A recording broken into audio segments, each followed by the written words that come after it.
The notification popped up on my screen at exactly 3:47 p.m., an email that would change everything. Internal position, Senior Operations Manager. My heart raced as I scanned the requirements. 5 years of experience? Check. Master's degree? Check. Leadership experience? Double check. After years of grinding away at middle management, this was my shot. I'm Maggie. And until that moment, I thought I had it all figured out. Good job, supportive family, and what I believed was an unshakable bond with my younger sister, Yesenia. Funny how one dinner can shatter everything you thought you knew. Dad, can you pass the potatoes? I asked, trying to contain my excitement during our weekly family dinner.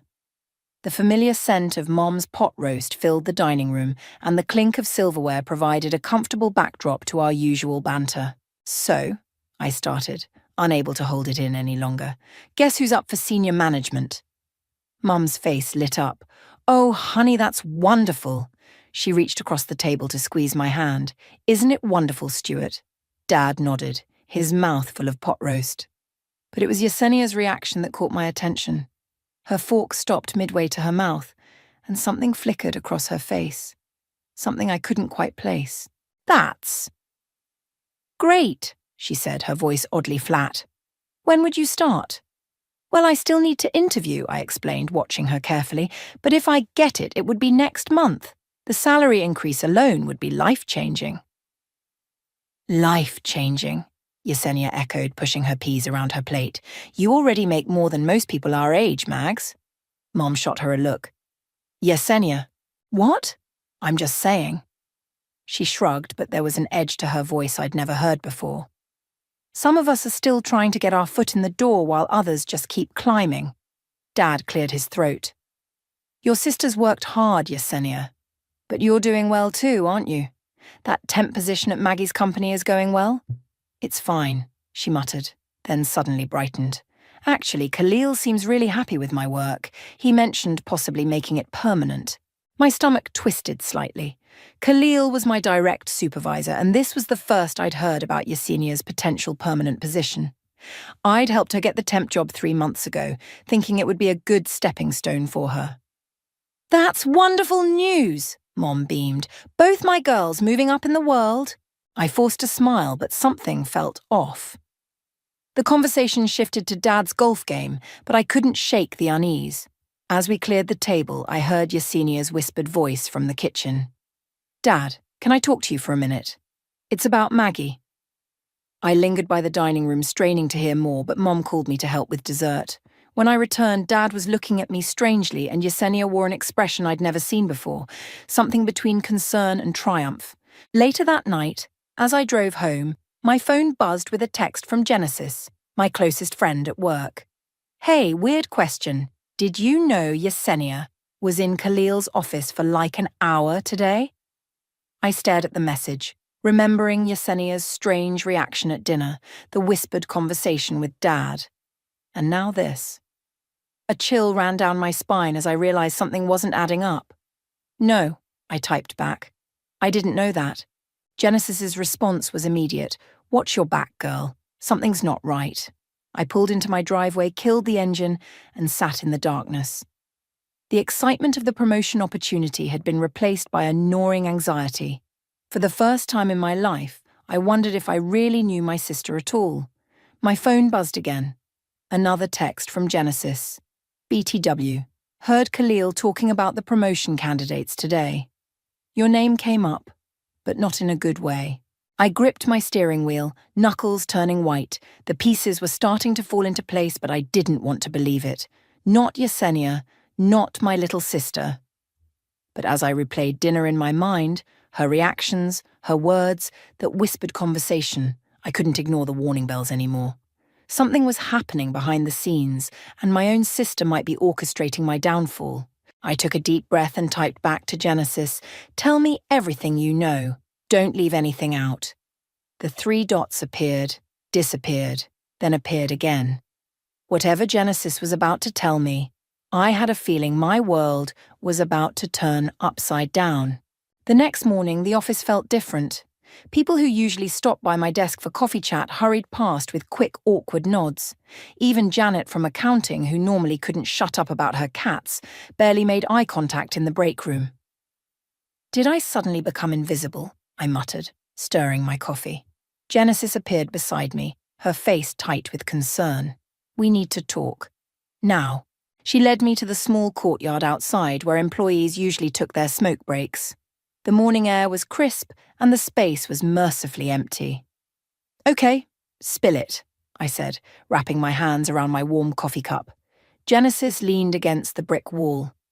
Remember that happy hour last week? The one you missed because of your dentist appointment? I nodded. Well, Yesenia was there. She got pretty friendly with everyone, especially Khalil. And she said some things about you. My stomach dropped. What kind of things? She told Khalil you've been taking credit for her work on the Thompson project, said you've been pressuring her to cover for your mistakes because you're her sister. Genesis's voice was gentle, but each word felt like a slap. She made it sound like you've been manipulating her since she started here. I nearly dropped my coffee. That's insane. I helped her get this job. The Thompson project was completed before she even started. I know that, Genesis said. But Khalil doesn't. And there's more. She implied you've been bad-mouthing him to other department heads, saying he plays favourites and holds you back. The courtyard seemed to spin. That's why everyone's acting weird? They believe her? People love drama, Mags. And Yesenia, she's good at playing the victim. Really good. Just then my phone buzzed. A meeting request from Khalil for later that afternoon. My hands shook as I showed it to Genesis. Go, she said firmly. But be careful. Don't let him see how much this affects you. The rest of the morning crawled by. At 2 p.m, I knocked on Khalil's office door, my heart pounding. Come in, Maggie. His usual warmth was gone, replaced by professional detachment. Please sit down. I perched on the edge of the chair, fighting to keep my voice steady. Is everything okay? He shuffled some papers on his desk. I wanted to discuss your application for the senior position. There have been some concerns raised about your management style. Concerns? I echoed, though I knew exactly what was coming. Several colleagues have expressed worries about how you handle team dynamics. There's also the matter of the Thompson project. The project I completed 3 months ago? Before Yesenia started here? I interrupted, unable to help myself. Khalil's eyebrows rose slightly. I didn't mention Yesenia. No, but she mentioned me, didn't she? At the happy hour last week. His expression shifted. Your sister seemed genuinely distressed about the situation. As her direct supervisor, I have to take these allegations seriously. Allegations? I laughed, but there was no humor in it. Khalil, I've worked here for 5 years. You know me. You know my work. I thought I did, he said quietly. But family dynamics can be complicated. As I left his office, my phone lit up with a text from Yesenia. Hope your meeting went well. Love you, sis. I found Genesis at her desk and grabbed her arm. I need a drink. 20 minutes later, we sat in a quiet corner of O'Malley's bar, and I told her everything. That little snake, Genesis hissed, signalling for another round. You know what this means, right? She's not just after your promotion, she's trying to take your whole position. But why? My voice cracked. I've always supported her, always helped her. Maybe that's exactly why, Genesis said thoughtfully. Some people can't stand feeling indebted. They'd rather destroy you than admit they needed your help. I stared into my glass, remembering all the times I'd covered for Yesenia growing up, all the times I'd helped her with school, with job applications, with everything. What am I supposed to do now? Genesis's eyes narrowed. First, we document everything, every project, every email, every interaction. Then, she paused as her phone buzzed. Her eyes widened as she read the message. What? I asked, dread pooling in my stomach. You're not going to believe this, she said, turning her phone toward me. Yesenia just sent a company-wide email thanking everyone for their support during this difficult time. She's painting herself as the victim of workplace harassment. I grabbed the phone, reading the message twice. My sister had just declared war, and she'd done it in front of the entire company. Game on, I whispered. finishing my drink. If she wants to play dirty, let's play. The rejection email arrived on a Friday morning. I read it 3 times, each word burning deeper than the last. We regret to inform you, other qualified candidates wish you continued success. My phone rang. Mom. Honey, Yesenia just told us about the promotion, she said, her voice dripping with concern. Are you okay? I gripped my desk so hard my knuckles turned white. Did she tell you why I didn't get it? She mentioned something about workplace conflicts. Mum paused. Sweetie, maybe you've been pushing too hard. You know how competitive you can get. Competitive? I laughed sharply. Mum, she lied. She made up stories about me to sabotage my chance at this promotion. Maggie! Mom's voice turned sharp. How could you say that about your sister? She's worried about you. We all are. Worried? She's... A shadow fell across my desk. Khalil stood there gesturing for me to follow him. Mom, I have to go, I said and hung up. In his office, Khalil didn't waste time with pleasantries. The senior position has been filled. I thought you should hear it directly from me. Let me guess. Yesenia got it. He shifted uncomfortably. That's confidential information. Right. I stood up.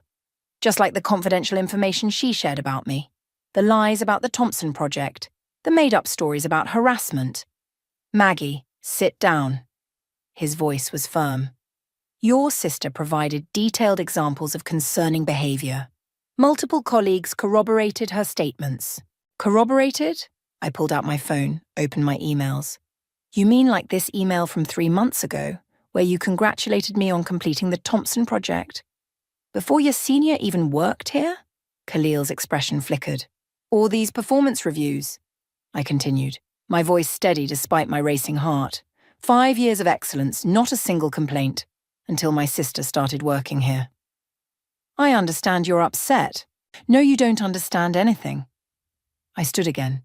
You chose to believe lies from a temporary employee over 5 years of proven work. That's not just bad management, Khalil. It's pathetic. I walked out, ignoring his calls to come back. Genesis was waiting by my desk. That bad? She asked. Worse? I grabbed my purse. I need to talk to Yesenia. Want backup? I shook my head. This is family business. I found Yesenia in the break room, surrounded by a group of co-workers. She was mid-laugh, but her smile died when she saw me. Can we talk? I asked quietly. Privately? The others quickly dispersed, leaving us alone. Congratulations on the promotion, I said, watching her face carefully. She had the decency to look uncomfortable. Maggie, Why? My voice cracked. Why would you do this to me? Do what? Her innocent act was perfect. I just shared my experiences if people chose to believe me. Your experiences? I stepped closer. You mean your lies? The project you never worked on? The harassment that never happened? Maybe that's how you remember it, she said softly, but her eyes were cold. But others saw what you couldn't. How you always have to be the successful one, the perfect one, always overshadowing me. I helped you get this job. Exactly, she snapped. Always the big sister, always the helper. Did you ever think maybe I wanted to succeed on my own? By destroying my career? By creating my own path, she corrected, but wouldn't meet my eyes.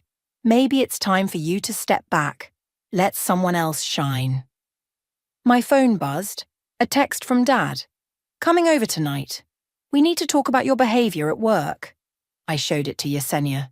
You've got them all fooled, don't you? She shrugged, but I caught the slight smile she tried to hide. They're just concerned about you, Mags. We all are. You know what's funny? I said, stepping back. I actually feel sorry for you, because someday all these lies are going to catch up with you, and when they do, I won't be there to help fix it. I turned to leave, but her voice stopped me. That's your problem, Maggie. You always think you know best. But look where that got you. I didn't turn around, didn't give her the satisfaction of seeing my face. Instead, I walked straight to Genesis's desk. Remember that opportunity you mentioned last week? I asked. The one with your friend's company? Genesis nodded slowly. Make the call, I said. It's time for me to create my own path. As I walked back to my desk, my phone buzzed again. Another text from Genesis. BTW.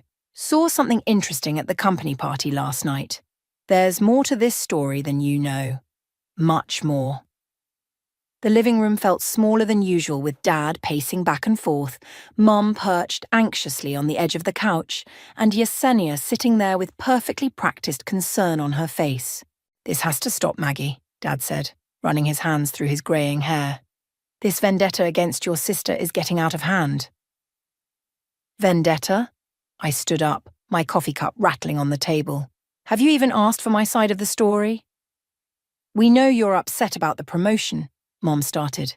This isn't about the promotion, I interrupted. This is about Yesenia deliberately sabotaging my career with lies. Yesenia's eyes welled up with tears. See? This is exactly what I was talking about. She can't accept that someone else might be more qualified. More qualified? I pulled out my phone. Should we talk about the Thompson project again? The one you claimed credit for, even though you weren't even working there. That's enough! Dad's voice boomed through the room. Your sister came to us weeks ago, worried about your behavior. She tried to protect you, keep it within the family. But you just couldn't let it go. Protect me? I laughed bitterly. Show them the company-wide email, Yesenia. Show them how you protected me by telling everyone I was harassing you. Mom gasped. You did what? For a split second, Yesenia's mask slipped, but she recovered quickly, wiping away a tear. I had to document everything. HR insisted. After what happened with the client meeting. What client meeting? I demanded. The one where you threw me under the bus about the missing reports? She turned to our parents. She told everyone it was my fault, but she was the one who forgot to submit them. That never happened. I turned to my parents. She's lying. Again. Why would she lie? Dad asked, his voice hard. What would she gain? My job, my reputation, everything I've worked for. Listen to yourself, Yesenia said softly. This paranoia, these accusations. We're worried about you, Mags. Maybe you should talk to someone. My phone buzzed. Genesis again. Got that meeting set up. Tomorrow, 10 a.m. You need to see this. I took a deep breath. You know what? You're right. I do need help. They all looked surprised. I need help understanding how my own family can't see what's happening right in front of them. I grabbed my keys. I need help accepting that my sister is capable of this level of manipulation, and I definitely need help planning my next move. Maggie, please. Mom reached for my arm. We can work this out. I pulled away. Can we? Because right now, you're all choosing to believe convenient lies over asking any real questions. The only one lying here is you, Dad said firmly. Your sister has proof. Witnesses. What do you have? I have the truth, I said quietly. But clearly, that's not enough for this family. Yesenia stood up, arms outstretched. Mags, we just want to help you. Help me? I turned to her. Like you helped me with the promotion? Or like you're helping me now, making our parents think I'm having some kind of breakdown? See? She turned to our parents. This is exactly what I was talking about. The paranoia, the accusations.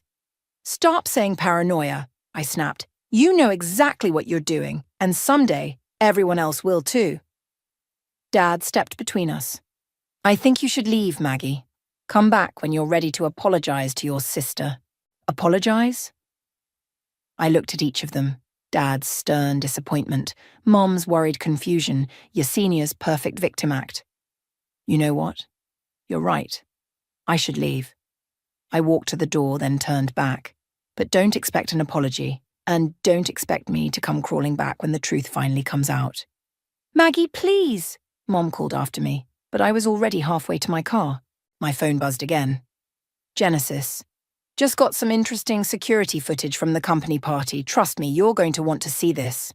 I started the engine, my hands shaking with anger and hurt.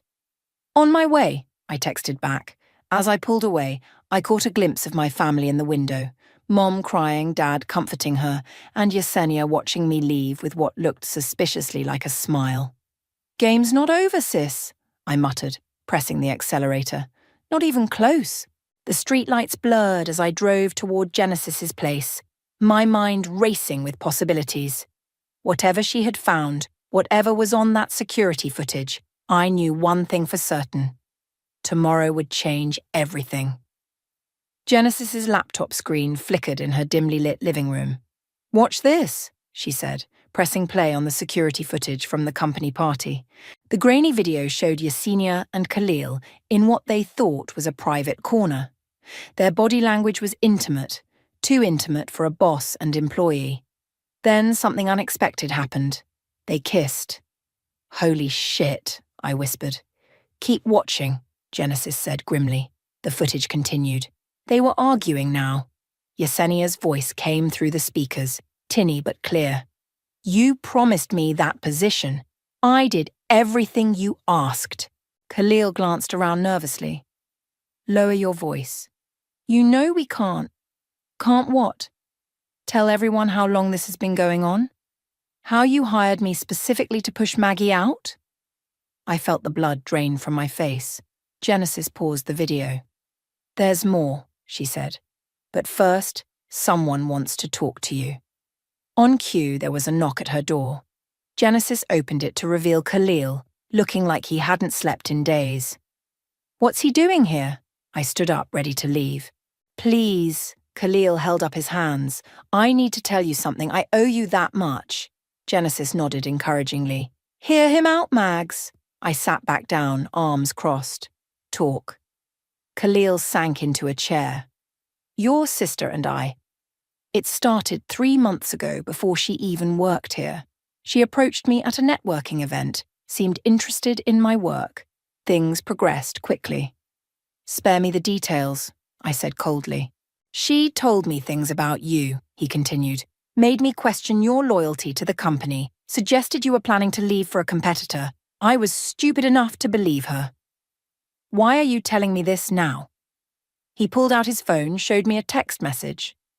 "Because she's threatening to go to HR about our relationship unless I fire you for harassment." "But you're coming clean instead?" I couldn't keep the skepticism from my voice. "I'm resigning," he said quietly. "First thing tomorrow. I've already written a full statement about everything. The relationship, the manipulation, how we conspired to deny you the promotion. It was wrong. All of it." Genesis leaned forward. "And that's not all. Tell her about the emails." Khalil nodded. "Yesenia used my computer when I was distracted. She sent emails from my account, making it look like I had concerns about your performance. She deleted them afterward, but IT recovered everything." My hands were shaking. "So you have proof? Real proof?" "Everything," he confirmed, "including security footage of her accessing my computer without authorization.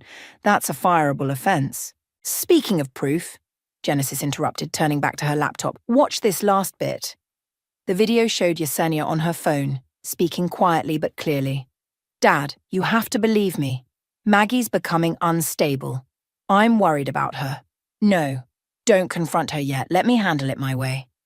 I felt sick. She planned everything.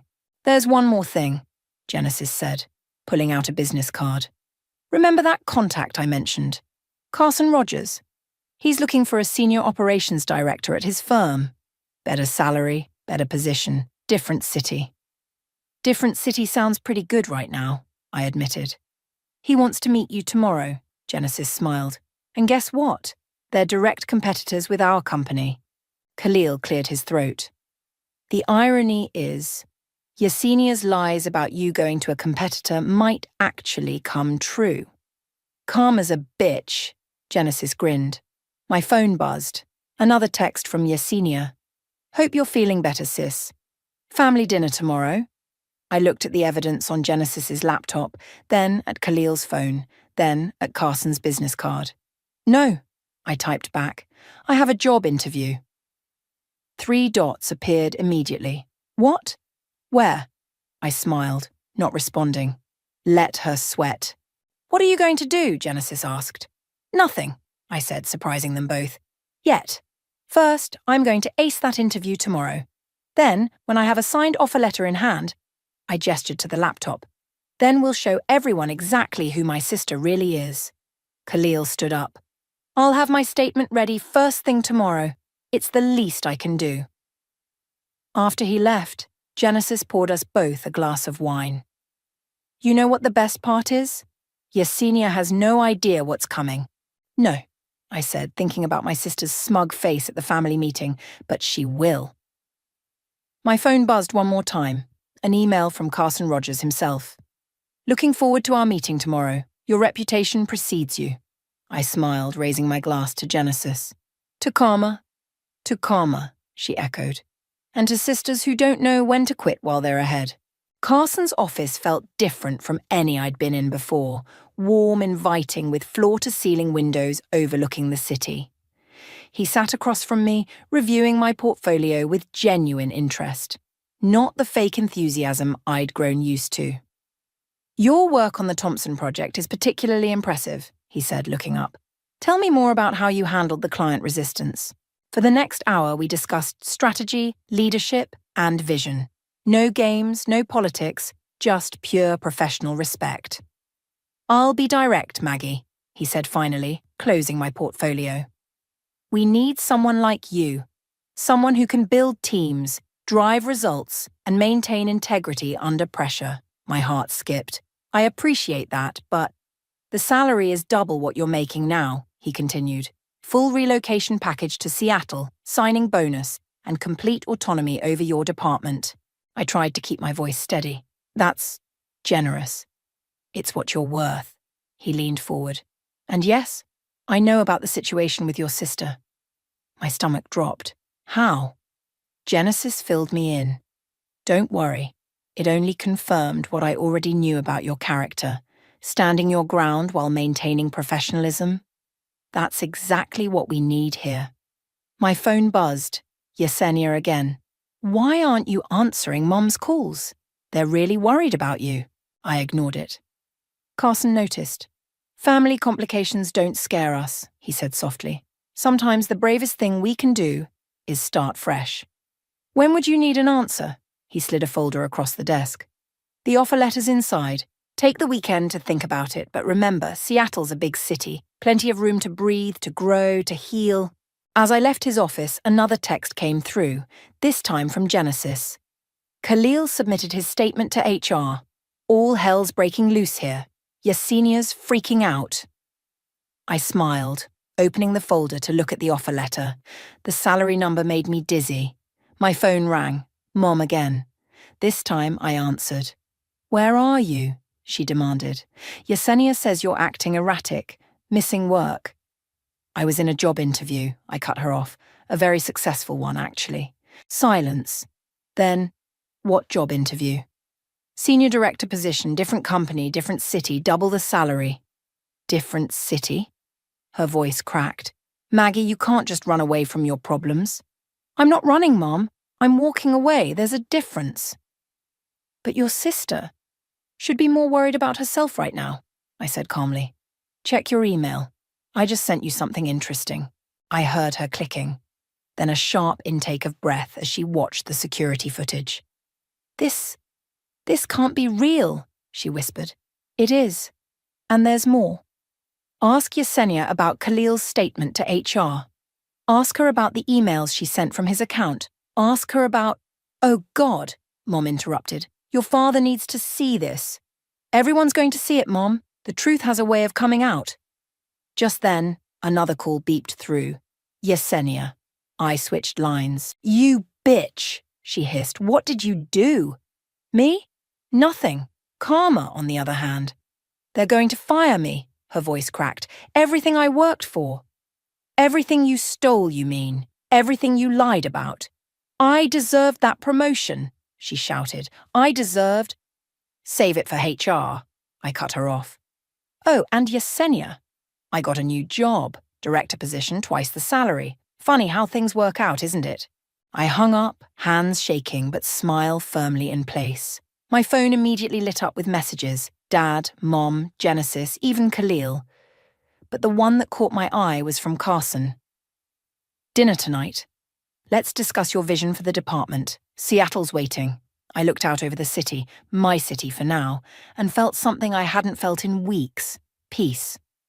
I'm in, I texted back. Time for a fresh start.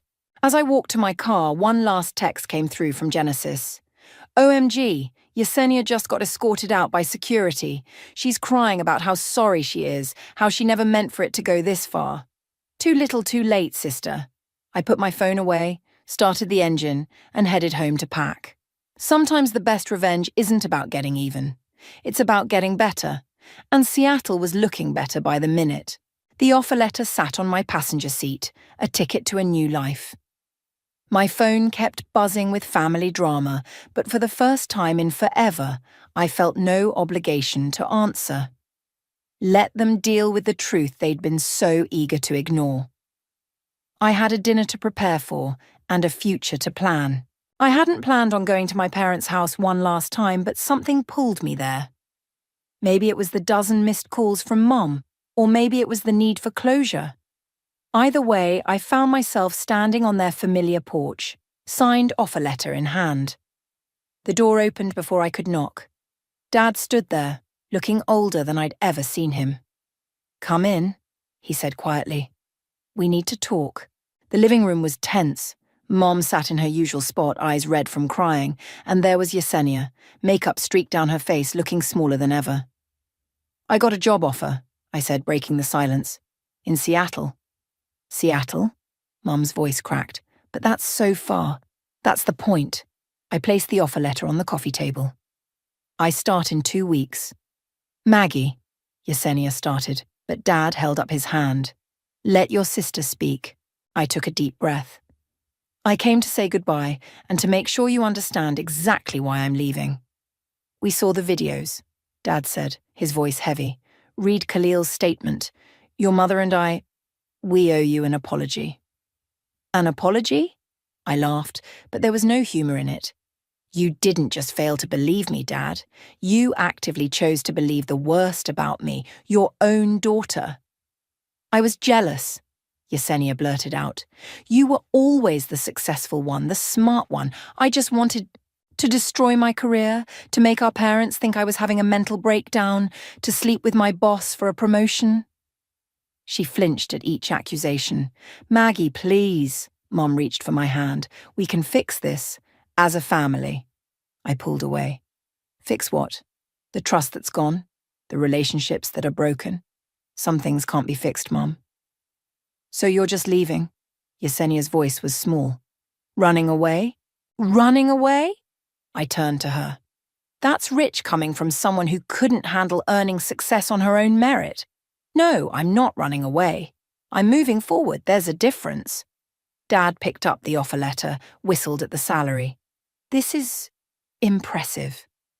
It's what I'm worth, I said firmly. What I've always been worth, while you all believed I was crazy or unstable or whatever lies Yesenia fed you.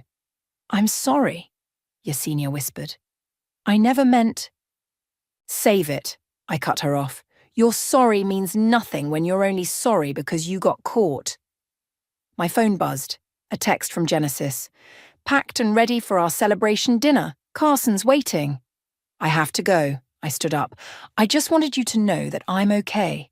Better than okay, actually. Sometimes betrayal shows you exactly what you're capable of. Will you? Mom hesitated. Will you keep in touch? Maybe. Eventually. But right now, I need space. From all of you. I understand, Dad said, surprising me. Just know that when you're ready, we'll be here. And we'll do better. Yesenia stood up, tears flowing freely now. Can you ever forgive me? I looked at my sister, really looked at her, and felt something shift inside me. Not forgiveness, not yet, but maybe understanding. Someday, maybe, but not today. Today I'm choosing myself. I walked to the door, then turned back one last time. Oh, and Yesenia? That karma you're feeling right now? Remember this feeling the next time you try to destroy someone's life. Outside, the evening air felt clean, fresh. My phone buzzed again. Carson this time. Team's excited to meet their new director. Seattle's ready for you. I typed back. On my way to dinner. And Carson, thank you for believing in me. As I drove away, I caught one last glimpse of my family in the rearview mirror.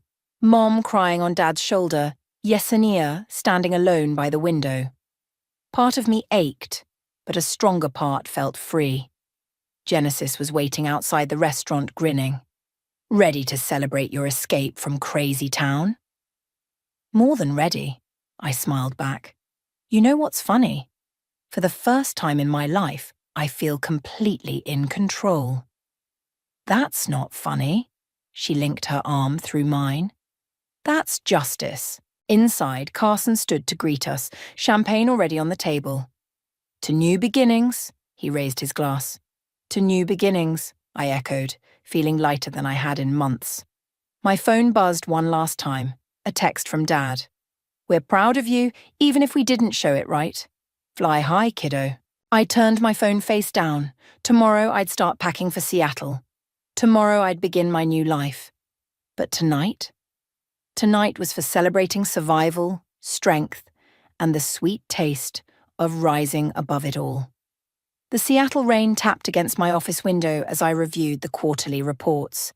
My team had exceeded every target, and Carson's proud smile when I presented the results still warmed me. My phone buzzed. Genesis, who'd joined the company 3 months after me. Guess who I just saw in the lobby? Before I could respond, a knock at my door made me look up. Yesenia stood there, soaked from the rain, looking nothing like the confident manipulator I remembered. Hi, Mags, she said softly. I gestured to the chair across from my desk. Sit. She perched on the edge, twisting her hands. Nice office. The view is... Why are you here, Yesenia? She pulled an envelope from her bag. I've been in therapy. Real therapy, not just saying it for show this time. My therapist suggested I write letters to people I've hurt. Yours. Yours was the hardest to write. I didn't take the envelope. And you flew across the country to deliver it? No, she looked down. I flew across the country because I got a job offer here. Different company, entry-level position. I wanted to tell you first, give you the chance to say no. Say no? To me being in the same city, if you don't want me here, I'll turn it down. I leaned back, studying her. The old Yesenia would have played the victim, used tears and manipulation. This version just looked tired. My phone buzzed again. Genesis. Want me to call security? No, I typed back. I got this. You know what's ironic? I said to Yesenia. Everything you did to sabotage me led me here, to this office, this view, this life. So in a weird way, I should thank you. She flinched. I don't deserve thanks. No, you don't, but you also don't control where I live or work anymore. Take the job if you want it. Hope flickered across her face. Really? Really, just remember, this is my city now, my reputation, my success. Try anything like before. I won't, she interrupted. I swear, I'm not that person anymore. My desk phone lit up, Carson calling. Sorry, I need to take this. She stood up. Of course, just... Will you read the letter? When you're ready. I nodded, and she turned to leave. Yesenia? I called after her. She paused. Start fresh. Earn your own success this time. It feels better that way. After she left, I answered Carson's call. Sorry to interrupt, he said, but I just got an interesting email from your old company. Seems they're struggling since you left. Khalil's replacement isn't working out. I smiled. Karma's still doing its job, I see. Speaking of jobs, remember that executive position we discussed? Board approved it this morning. It's yours if you want it. My other line beeped. Mom calling. Once that would have filled me with dread. Now. Can I call you back in 5, Carson? I switched lines. Hi, Mom. Did Yesenia find you? She asked. She was so nervous about seeing you. She did. She seems different. She is. We all are. Mom paused. Your father and I are so proud of you, honey. Not just the success, but how you handled everything. You showed us all what real strength looks like. My eyes burned. Thanks, Mom. After we hung up, I finally opened Yesenia's letter. Pages of honest, raw confessions spilled out. No excuses, no manipulation, just truth. At the bottom, she'd written, I don't expect forgiveness. I just want you to know that watching you rise above my betrayal taught me more than any success I tried to steal ever could. Genesis appeared in my doorway. You okay, boss? I smiled, looking out at my rain-soaked city. You know what? I really am. Good, she grinned. Because Carson just sent the executive promotion details to the whole team. We're celebrating tonight. No excuses. I glanced at Yesenia's letter one last time before filing it away. Some wounds need time to heal, but they don't have to define you. Success, real success, isn't about getting even. It's about getting better. My phone lit up with congratulatory messages from my team, from Carson, from my parents, even one from Khalil. You deserved this all along. I'm sorry I couldn't see it then. I stood up, grabbing my coat. Come on, Genesis, let's go celebrate. To Karma, she suggested. No, I smiled, thinking of Yesenia's letter, my new promotion, and the long road that led here. To growth. Sometimes the best revenge is simply becoming exactly who you were meant to be. The Seattle rain had stopped, and through my window I could see the sun breaking through the clouds. Perfect timing, as always.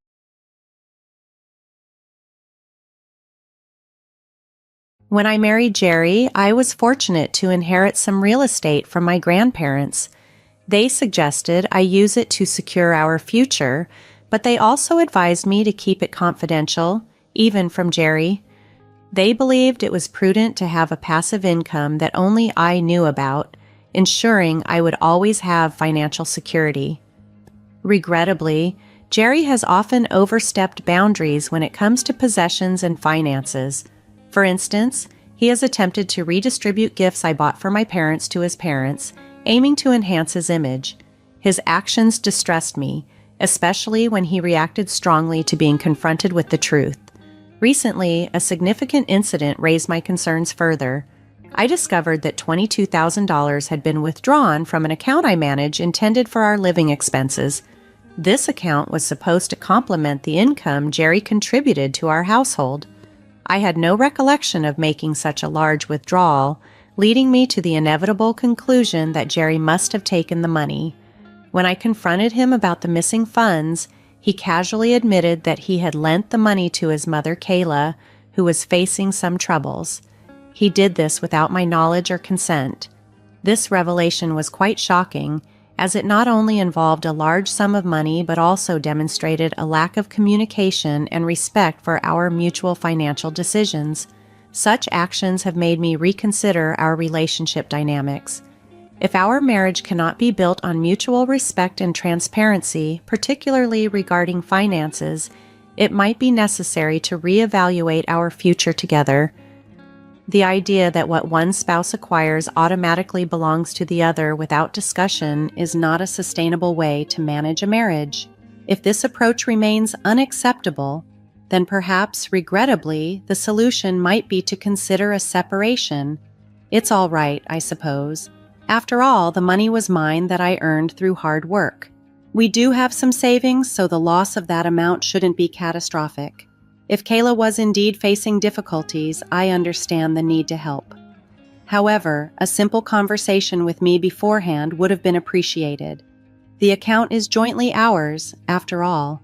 Had Jerry withdrawn the money from a personal account he set up before we were married, I wouldn't have minded. But taking such a significant sum from our shared account without any discussion felt like a breach of trust. When I expressed my disappointment, Jerry's response was dismissive. He frowned, clearly irritated, and promised somewhat reluctantly to inform me next time before taking such actions. He then quickly excused himself to the bathroom. This situation left me feeling uneasy. It wasn't like the early days of our marriage when Jerry would listen sincerely and value my input. Is this what change looks like in a marriage? A few days later, circumstances led me to my in-laws' home to deliver a package mistakenly sent to our address. My mother-in-law, Amy, greeted me warmly and invited me in for tea, an invitation I felt compelled to accept despite intending just to leave the package at the door. While there, I couldn't help but notice several luxurious items around their house, expensive cosmetics, stylish clothing, and various health products. Amy casually mentioned that these were gifts from Jerry. The realization hit me hard. The missing $22,000 from our account had been used quite extravagantly. It seemed the concept of necessity had been stretched far, and the casualness with which this spending was treated made me question not only our financial partnership but the underlying respect and communication within our marriage. Upon learning that Jerry had lent the money to his mother, Kayla, because she was in need, I tried to understand the situation. However, discovering that the funds were spent on luxury items didn't sit well with me. As I sat quietly sipping my tea, the atmosphere shifted noticeably. My in-laws' smiles faded, and they looked at me with an odd mixture of fear and accusation.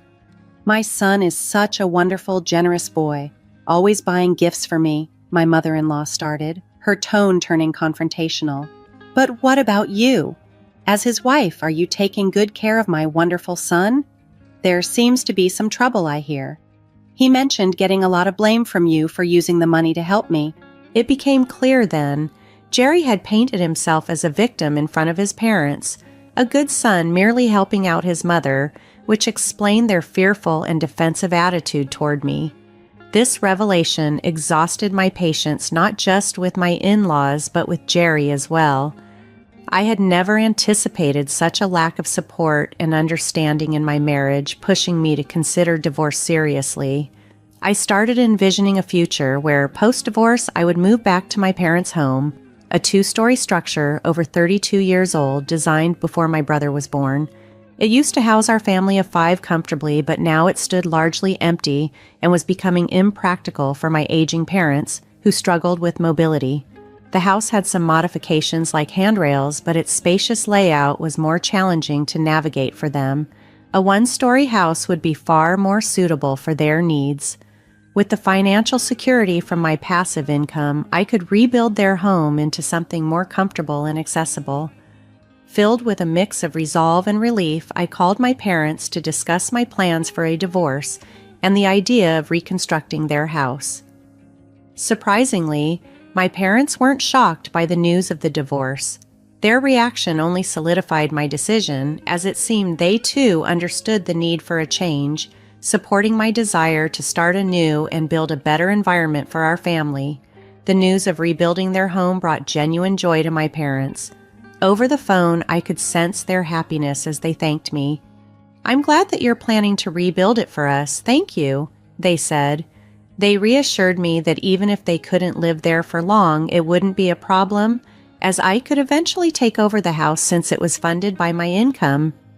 "Well then, I'll start preparing and planning it bit by bit," I replied, encouraged by their support. "Take it easy, just don't overdo it," they advised, their words lifting my spirits instantly.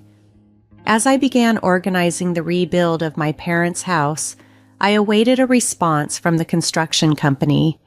However, before any progress was made, Jerry confronted me aggressively. "How dare you use our savings to build a house without telling me anything about it?" he accused as we sat across from each other at the living room table.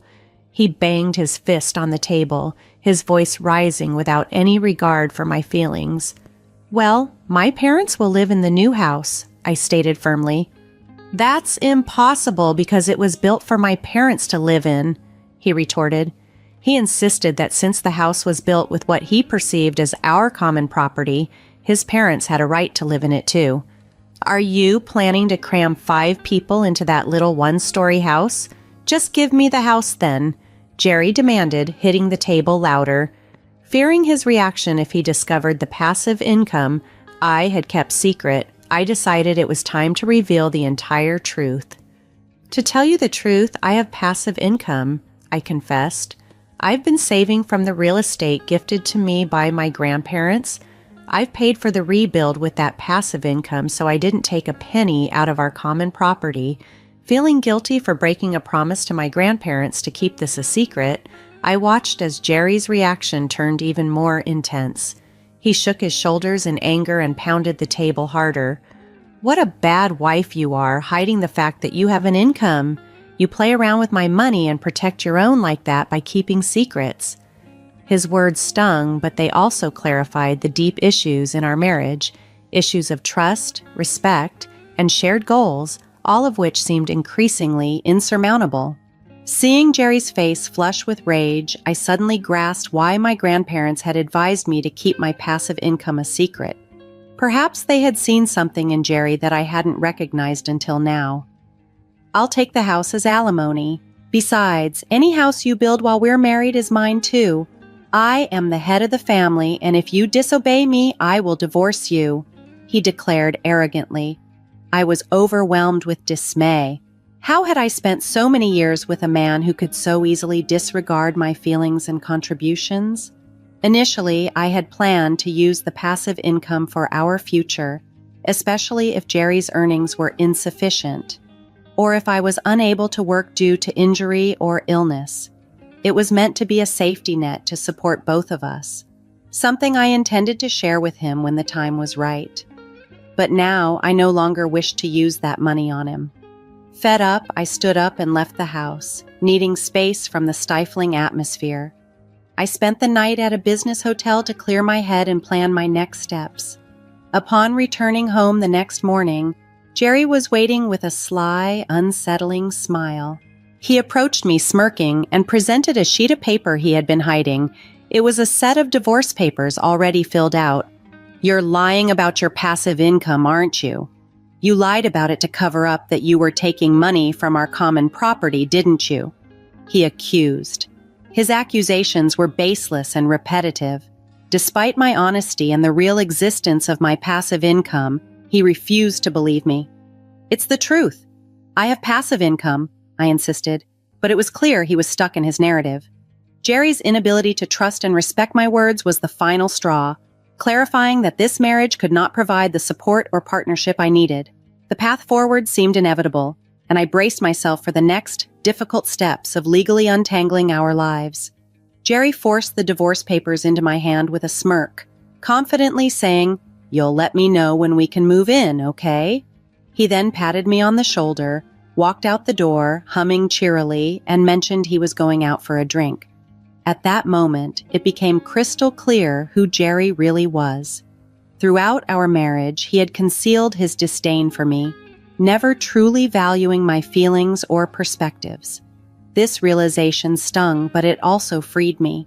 I didn't hesitate. I immediately packed my belongings, filled out the divorce papers right there, and left our home.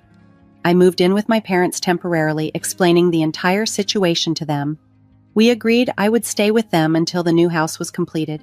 The next day, I noticed my phone was inundated with missed calls from Jerry, and then he called again. I answered, hoping it would be our final conversation. "Hello, hey, all your stuff is gone, you know," he said with an impatient tone, seemingly confused by my actions. But why was he panicking? He had pushed for the divorce after all. "We are getting a divorce, so it's normal. I won't ever come back, so please use the empty spaces as you," I told him, hoping to make my intentions clear. There was a pause. Perhaps at that moment, Jerry finally realized that I had a source of income he hadn't controlled. Then, switching to an unusually sweet voice, one I had never heard before, he pleaded, "Hey, can you let my parents live in the new house? I don't care if I have to live with your parents, please." I was stunned. "I already told you it's a small one-story house," I reminded him, "and it's meant as a surprise for my parents." His suggestion was absurd. Not only was he proposing to give away a house he hadn't bought, but to also announce it as if it were his to give. His reckless disregard for the truth was baffling. "You don't care about the savings, do you? You have no idea how much I worried about the money I would give to you as an allowance and the money I saved for our living expenses," he continued. This conversation only solidified my decision. Jerry's understanding of our finances and our relationship was completely skewed.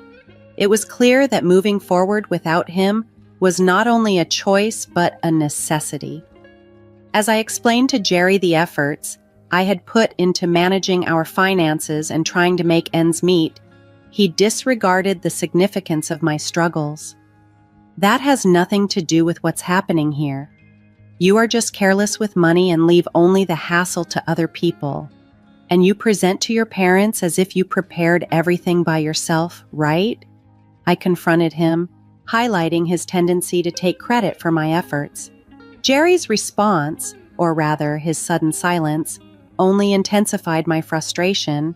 It was clear he was trying to paint himself as the orchestrator of everything and wanted to gift the house I built for my parents to his own, capitalizing on my sincerity to impress them.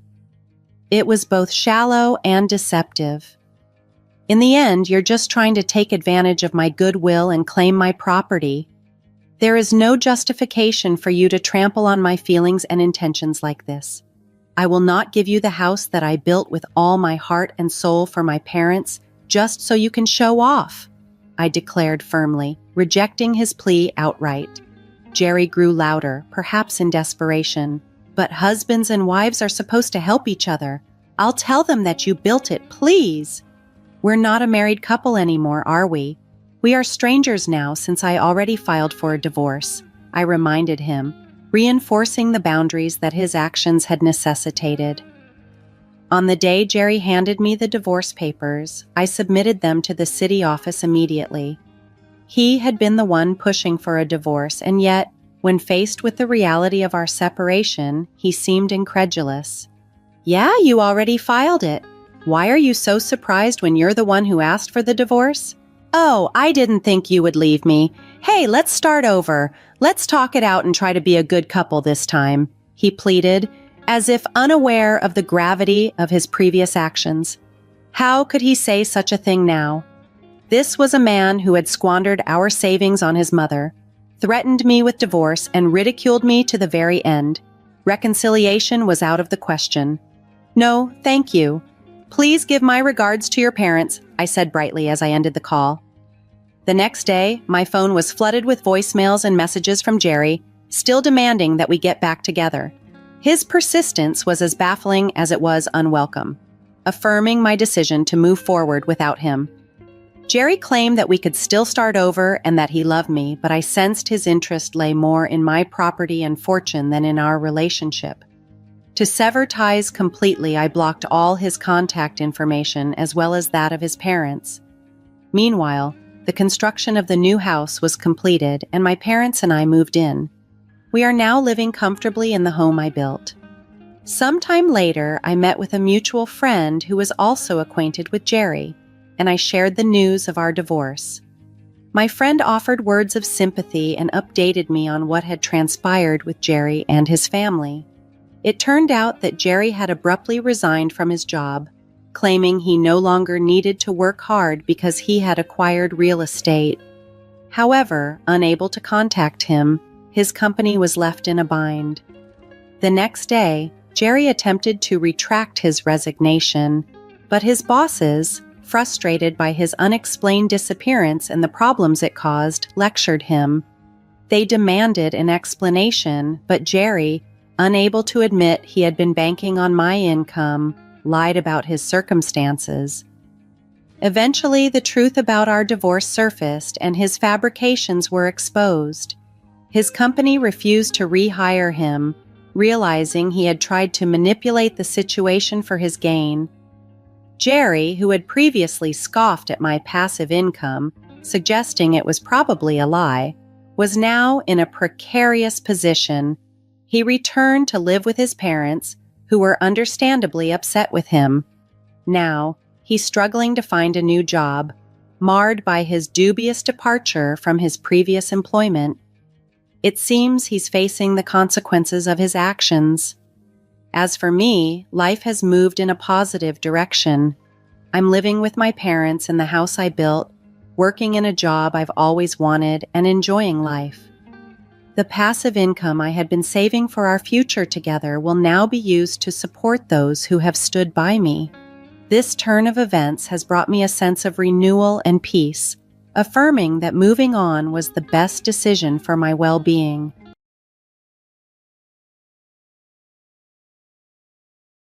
As I sifted through the credit card statement, an activity normally overseen by my husband Henry, I stumbled upon some unexpected charges: $4,200 at a luxury hotel, $1,300 at upscale restaurants, and $600 at a renowned spa. All these expenses were prepaid and coincidentally aligned with the dates Henry was supposed to be at a PTA board retreat for our daughter Janet's middle school. Though I'm not well versed in the nuances of such expenses, I sense something unusual. Henry, having embraced the role of a stay-at-home dad, has been my rock, allowing me to dedicate myself fully to my nursing career at the university hospital. His support has been unwavering, enabling me to work long, unpredictable hours without the guilt that often accompanies a demanding job. His choice to stay home not only supported me, but also seemed to shield me from the stress of balancing work and family life. However, these charges hinted at plans that might not be entirely for our family. With mixed feelings, I tucked a note into his wallet and made a secretive phone call. Henry was set to leave for his retreat in a week, and I hoped whatever was unfolding would turn into a memorable experience for him. My name is Nancy, and the hectic pace of my job blurs the line between day and night for me. Yet, it's Henry's unconditional support and our daughter Janet's understanding that empowers me to persevere. Despite the struggles, Henry's respect for my dedication has always been clear. He's faced down the curious stares of other parents without ever wavering in his commitment to our family and his involvement in the PTA. His encouragement has been a cornerstone of our life together, pushing me to excel in my career while he manages our home with love and diligence. As the primary earner for my family, I've always been committed to ensuring our financial stability. One afternoon, my routine was disrupted by a call from my credit card company informing me of an overdraft. Just the day before, I had switched the debit account linked to my credit card for my convenience, but unfortunately the funds hadn't been transferred in time. Rushing to review my credit card statement, something I hadn't done in years since I typically left financial management to Henry, I was in for a shock. The balance was alarmingly high. My heart raced as I scrolled through the list of transactions, clueless about when I had made such purchases. The details were bewildering. A slew of transactions at designer boutiques, a famous perfume store, and a luxury watch outlet. I recognized these brands. While I admired them, I hadn't bought anything from them recently. Puzzled, I considered the possibility that Henry, who also had a card on this account, might have been planning a surprise for me, though I hadn't received any gifts. Curiously, all these purchases were made on Wednesdays, a day when I worked night shifts and Henry was typically busy with PTA board meetings. What was happening? I resolved to confront Henry as soon as I got home. Anxiously heading back after a long shift, I was just about to reach our house when I heard someone call my name. It was Catherine, a fellow PTA member, and one of the few mothers I knew from the school. "Hi, Nancy. Long time no see. Are you just getting off work?" she greeted warmly. "Yes, just heading back. Thanks for always being there for Henry," I replied, appreciating her support. "I hope he hasn't been too much trouble." The encounter briefly distracted me from my concerns, but the urgency to unravel the mystery of the credit card statement lingered in my mind. Struggling for words during our unexpected encounter, I quickly shifted the conversation to more familiar topics. Catherine patted me on the shoulder, commenting lightly on my distant demeanor. As she moved, a distinct fragrance wafted through the air, the very scent of the exclusive Marie perfume listed in the recent credit card transactions. It was the same perfume I had longed to own, having tested it repeatedly at the store but never actually purchasing it. "Smells nice, that's the one I've wanted too. Did you buy it?" I blurted out, instantly regretting my intrusive question. My curiosity seemed to stem from jealousy, and I felt foolish for letting it show. Yet my mind couldn't help but reel as I remembered that all those mysterious credit card purchases were made on Wednesdays, the same days as the PTA meetings. It was too much of a coincidence. My suspicion inadvertently grew stronger when Catherine mentioned cheerfully, "Actually, I got it as a gift. It was our anniversary the other day." Her laughter seemed carefree and genuine. "Oh, that's so nice. You guys are so in love," I responded, forcing a smile while trying to quell the nagging doubts in my mind. Our conversation drifted to other casual subjects, and we eventually parted ways. Despite her seemingly innocent demeanor, I couldn't shake the suspicion that there was more to the story. As I walked away, her words echoed in my mind. She had mentioned our anniversary, yet she hadn't specified it was with her husband. Abruptly, I stopped, my thoughts racing. I turned back, hoping perhaps to clarify this slip, but Catherine was already gone. The impulse to follow and confront her surged through me, fueled by a growing suspicion of an affair between her and Henry. That suspicion, once a mere seed of doubt, had grown into an overwhelming certainty that I could no longer ignore. As the next Wednesday approached and my family saw me off to work as usual, I knew I had to face whatever truths lay hidden, ready to unravel the mysteries clouding my heart. I arranged to leave work early without telling Henry. Revealing my plans would defeat the purpose, so I waited near our home in secrecy. As expected, my mother-in-law arrived, and shortly afterward, Henry headed out for what appeared to be his usual PTA board meeting. I discreetly followed him to the school where the meeting took place in a classroom. About 30 minutes later, the members dispersed. Most hurried home, but Henry lingered behind. Finally, he exited the building. They locked eyes and intertwined their fingers, their connection unmistakable as they walked toward a hotel. Unbeknownst to them, I was just a few meters away, a mix of anger and sorrow distorting my face. I had trusted him, loved him. Did he encourage my long work hours just to have his own time? As I stood there feeling utterly betrayed, my phone pinged with a notification, another charge on our credit card for the hotel they had just entered. Later, they emerged looking content and carefree. I managed to take a few photos as evidence of their affair, my heart hardening with each snapshot. The tears had dried up. No trace of affection remained. From that day, I avoided Henry as much as I could, using my job as an excuse. Part of me wanted to initiate a divorce immediately, but that meant pulling Janet away from her father, a decision I wasn't ready to make without careful thought. One night, lost in my troubled thoughts and crying quietly in the living room, I was jolted back to reality by Janet's voice. "Mom?"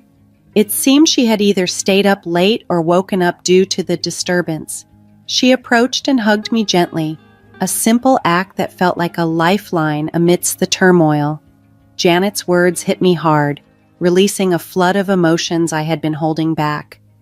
"I don't want you to be sad, Mom. Your enemies are my enemies, and I won't forgive anyone who makes you sad, not even Dad." Her declaration brought tears to my eyes, tears of gratitude for her support, and tears of regret for the upheaval I knew a divorce would cause. "If we go through with this, things will change drastically," I explained. "We might have to move, and you won't see your dad every day. You might even have to change schools and leave your friends behind." She cut through my torrent of worries with a calm determination. "I still want to be with you, Mom. I want to be a nurse like you. I'll be okay. So please do what you think is best," she said, gripping my hands firmly. Her encouragement bolstered my resolve. Emboldened by her support, I began to keep a closer eye on our finances, a habit that soon uncovered more discrepancies. I discovered plans for a supposed week-long PTA board retreat, a concept that seemed absurd for parents who should be close to their children. Such a lengthy absence didn't align with Henry's usual commitments, and the extravagant details listed on the credit card didn't help his case. The destination and choice of the hotel were luxuries far beyond the norm for a school-related event. Henry had underestimated my attentiveness. His efforts to camouflage his tracks were crumbling. Armed with a detailed list of credit card transactions, reservations at a chic restaurant, hotel booking confirmations, and even a request for a surprise cake, I had gathered enough evidence. The reality of his deception was clear, and with Janet's unwavering support, I was ready to confront the situation and protect our future. I had always been thankful to Henry for giving up his job to become a stay-at-home dad. believing it was my responsibility to work hard and provide for our family. However, discovering his betrayal was a harsh blow. It wasn't just personal, he was jeopardizing our family's integrity. On my next day off, I started to put my plan into motion, a subtle form of revenge for his deceit. First, I contacted every hotel and restaurant he had booked. Since the reservations were in his name and I knew all the details, claiming to be his wife raised no suspicions. Later that evening, I executed the next part of my plan. Henry had transitioned from using cash to relying on a shared credit card after we got married. I found his wallet in the living room and swapped his current card with an expired one. It was identical in appearance but had been void for 7 months. I had procrastinated throwing it away, but now that laziness served a purpose. If he tried using this expired card, he'd realize the mistake only when it was declined, hopefully when he was too far from home to correct it easily. The next morning, as Henry cheerily announced he was leaving to attend meetings to improve the school, he told Janet to take good care of me. We both smiled and saw him off, hiding our true feelings under a veneer of normalcy. As soon as he was out of sight, our smiles faded and we sprang into action, packing our belongings hurriedly. The movers arrived promptly and their efficiency was a blessing. We managed to relocate to our new home swiftly. As they asked where to place the last of the boxes, I responded nonchalantly, "Oh, don't worry about those, just leave them there." They shrugged and continued, leaving the boxes piled in one corner of the room. Throughout this whirlwind of activity, a strange peace settled over me, tinged with the bittersweet realization that this might be the last time things felt normal with Henry. But as Janet and I unpacked in our new space, I felt a resolve strengthening within us, ready to start anew. After handing over the last of the boxes to the moving crew, who seemed to arrive just in time, we ensured that all of Henry's belongings were packed. The house was left stark and empty, devoid of his presence. In the living room, where we had shared countless memories, I laid out a poignant display. Recent credit card statements, photos of Henry and Catherine that I had secretly taken, and my wedding ring which had lost all its significance, accompanied by the stark finality of divorce papers. My phone was abuzz with missed calls, all from Henry, who must have sensed that something was amiss during his trip. Ignoring his attempts to reach me, I sent a text explaining that I was tied up with several emergency operations and couldn't respond. I then silenced my phone, placing it at the bottom of my bag, distancing myself from the chaos of his frantic calls. Janet and I couldn't help but share a rueful laugh over the situation. It felt surreal, almost like a scene from a drama unfolding in real life. "Oh, right, I should probably make one last call," I mused, realizing there was one more thing to handle. We made that call a little later, securing the last piece of our exit strategy. A week later, Henry returned from his so-called business trip. Cheerful and unsuspecting, he walked into what he expected to be a lively home but was met with emptiness and silence. The reality of the situation hit him hard as he discovered the documents and items I had left behind. He tried calling me repeatedly, but to no avail. I had already blocked his number. Then an unknown number appeared on his phone. Hopeful, he answered immediately, only to be greeted by a demand for payment. The caller was a hotel manager, explaining that all the bookings Henry thought were prepaid needed to be settled in cash because the credit card had expired. Humiliated and desperate, Henry had to scramble to borrow money to cover the costs. "So did you manage to borrow $5,000 from each of them? That's a lot of money. Did you go overseas? Must have been quite the trip. I hope Catherine didn't give you too much trouble," I said, my voice calm but dripping with irony. Caught off guard, Henry's response was a mix of confusion and frustration, his voice dropping to a strained whisper. The reality of his situation was crashing down around him, and the foundations of his deception were crumbling, leaving him exposed and vulnerable in the silence of the empty house. Henry turned pale and started trembling so severely that he could barely speak. Is this Catherine?" he managed to stutter, mistaking the caller for someone else. "I'm honored you remember me. Yes, this is her husband. I know everything about you two. I'll be demanding alimony and I won't let you get away with this," the voice on the other end declared firmly, leaving no room for discussion. He ended the call abruptly, not waiting to hear Henry's response. Frantic, Henry tried to reach Catherine, but her phone was dead. It had been disconnected, a sign that her husband had been aware of the affair and had already taken steps. Her husband, cold and calculating, had called me earlier that day to inform me about their affair. Though he was taken aback to learn the identity of his wife's partner, he wasn't entirely surprised by her infidelity. He expressed deep remorse and even offered his cooperation in any plans I had for exposing them. Armed with the address of Catherine's parents from her husband, I sent all of Henry's belongings, along with copies of the divorce papers and photos of the affair, to their home. Her parents, prominent and successful business owners, were furious. The scandal quickly became the talk of the neighborhood, leading to Catherine's divorce and the loss of custody of her children due to the adultery. Her family, once a pillar of support, turned their backs on her, driven by the disgrace she brought upon their reputation. They refused to even let her inside their home when she arrived in tears. Left with no one to turn to, Catherine was forced to move into a modest apartment, taking up a job known for its grueling hours and low pay to cover her alimony expenses. Meanwhile, Janet and I moved in temporarily with my parents until the divorce was finalized. Henry, now isolated and grappling with the consequences of his actions, returned to his roots in search of solace. Despite everything that has happened, I still keep in touch with Henry's family, mainly because they remain deeply invested in Janet's well-being. Henry's father shared that he now dedicates every moment to working on the farm, driven by the need to keep up with the alimony and child support payments. His voice carried a tone of disappointment when discussing Henry's circumstances.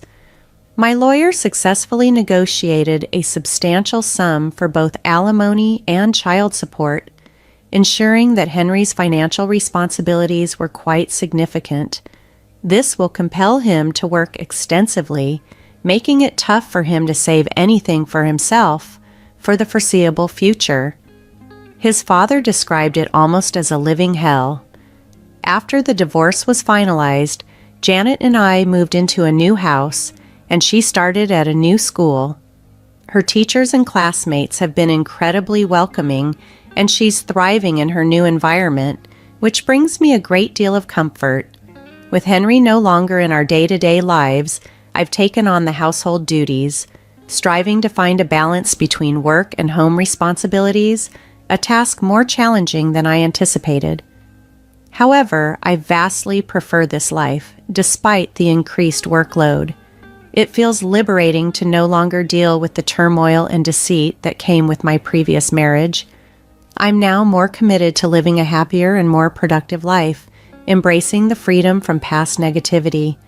It's a refreshing change, and every day I'm reminded that moving forward was the right choice for both Janet and me.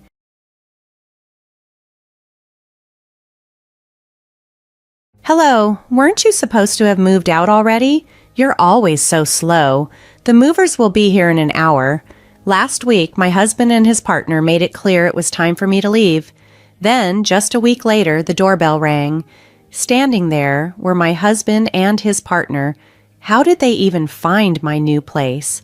I managed a facade of indifference as I greeted them. "Hello, what brings you here?" I asked, keeping my tone light despite the confusion swirling in my head. "Wait, what are we even discussing?" "My name is Donna, a 36-year-old housewife. My husband Matthew and I have been married for 8 years. This year was supposed to mark our 8th anniversary. Surprisingly, I've lasted this long, given the challenges. My in-laws were particularly tough on me, constantly ordering me around. "Hey, bring me my coffee," my father-in-law would demand. "Sure, right away. Donna, haven't you cleaned the bathtub yet? And the garden is still a mess," my mother-in-law would chide. I apologized, feeling overwhelmed. After marrying Matthew, we moved in with his parents. Matthew insisted it was tradition for the eldest son to stay with his parents. I hoped it would just be for the first year. "Don't be selfish," he said. "It's what Mom and Dad want, and it'll teach you how to manage a household." We had no discussion about this before our marriage, but I loved him and wanted to make it work. So I agreed, albeit reluctantly, to live in my in-laws' home, Paul and Margaret. "I'm excited to start our life together here," I said, trying to stay optimistic. They welcomed me with warm smiles on my first day, making me hopeful that maybe, just maybe, things could turn out well. However, my hopes quickly crumbled the following day. My in-laws began to show their true colors. "How long are you going to stay in bed?" my mother-in-law snapped, her tone harsh as she woke me up with a glare. I glanced at my phone. It was only 4:15 a.m.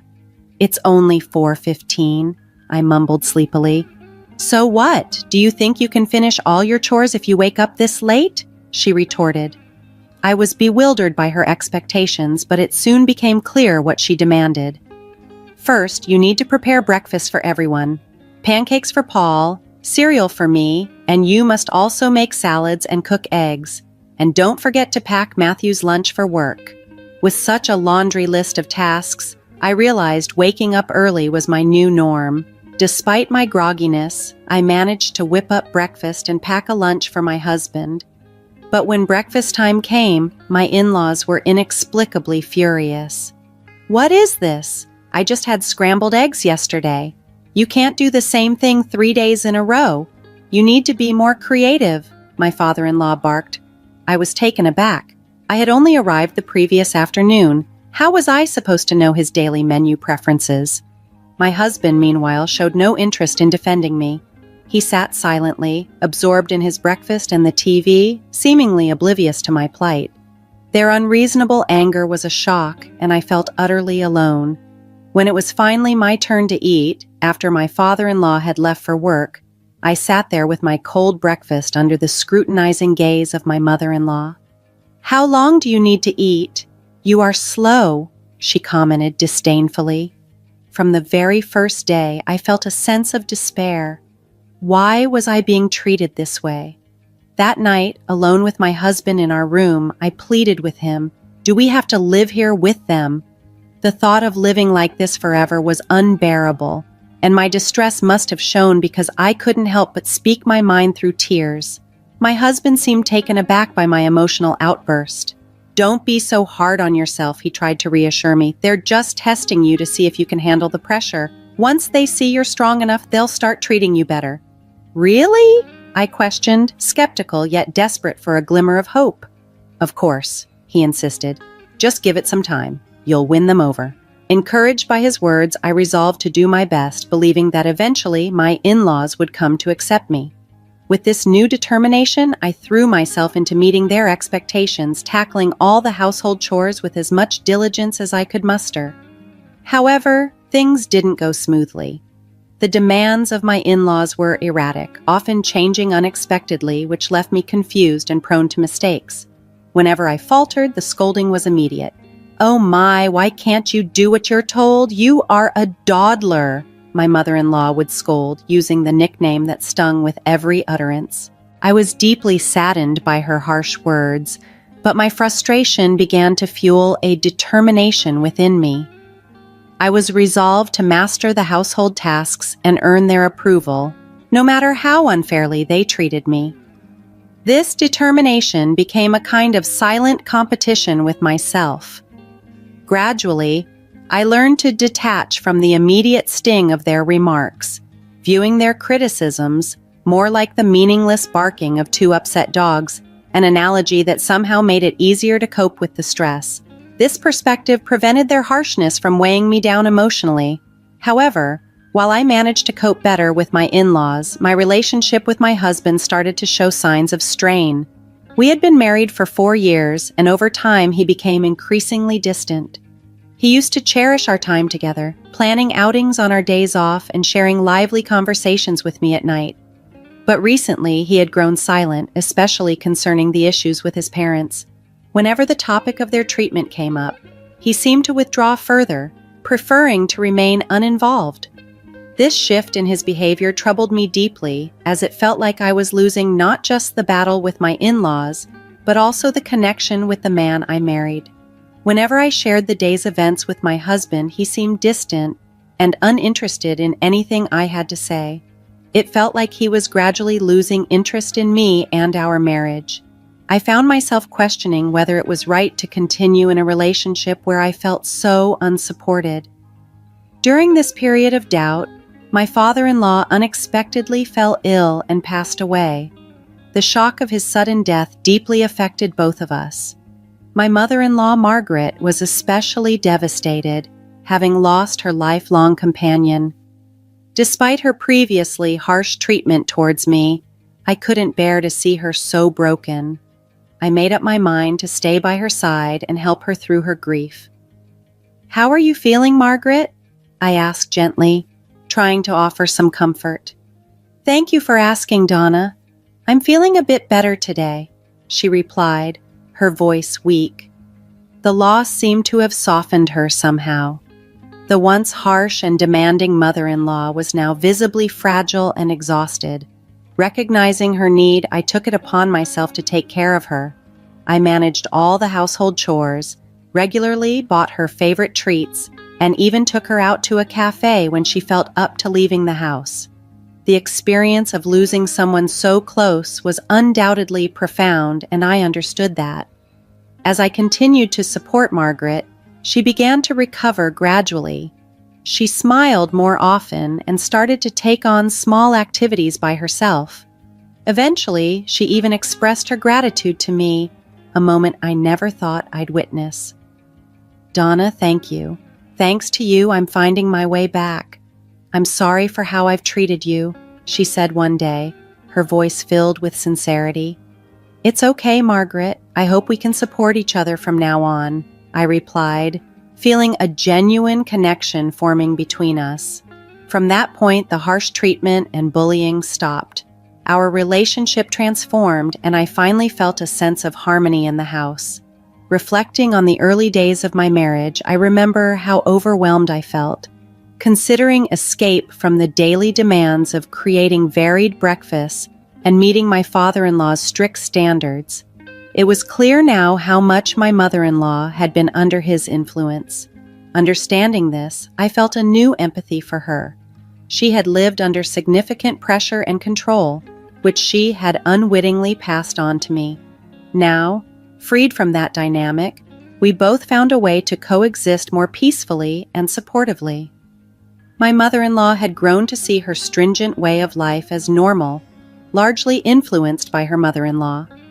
However, the passing of her husband marked a significant change, allowing her to gradually return to the more relaxed person she had been before marriage. She used to believe that if something was done to 60% of her expectation, it was perfectly acceptable. Over time, she shared stories with me about her early life, her meeting with my father-in-law, and their early years together. These stories brought us closer, and I cherished the quality time we spent together, which somewhat compensated for the strained relationship with my husband. As the years passed, age started to take its toll on my mother-in-law. Her mobility decreased, her legs and back weakened, necessitating more frequent hospital visits. Eventually, she required a wheelchair, but our home, being an old structure with many steps, was not wheelchair accessible. This situation posed a significant challenge for her daily life. While pondering the possibility of remodeling my in-laws' home to make it more accessible, my parents came forward with a generous offer. They proposed giving up their own house, which was already modified to be barrier-free due to my grandparents' needs. The house was relatively new, only about a decade old, and fully equipped to accommodate someone with mobility issues. My parents were planning to move to the countryside for their retirement and saw this as an opportune moment to fulfill that dream. The proposal seemed beneficial for everyone involved. Excited by the prospect of improving my mother-in-law's living conditions, I discussed the idea with her and my husband. Both were thrilled with the suggestion. This potential move held the promise of not only providing a better living situation for my mother-in-law, but also possibly bringing a new, positive dynamic to our family relationships. We moved into my parents' house without delay. I was already familiar with the home, which had been modified to be barrier-free, making it an ideal setting for my mother-in-law's needs. The house was also conveniently close to where my husband worked, easing his commute and adding a bit of convenience to our lives. Life became peaceful and tranquil. Even though my relationship with my husband wasn't perfect, my bond with my mother-in-law had grown strong, making this new arrangement feel like a sensible way to live. However, 4 years after we settled into our new home, my mother-in-law's health took a turn for the worse. After some tests during a hospital visit, she was diagnosed with terminal cancer, with only about 7 months to live. Determined not to let her face this alone, I visited her daily in the hospital to keep her company. "Thank you so much for everything, Donna," she would say during my visits. "Don't worry about it," I'd respond gently, hiding my sorrow. "It's the little moments that matter most now." She seemed to find peace in accepting her limited time, spending her days quietly and without complaint. When she passed away 7 months later, my grief was profound.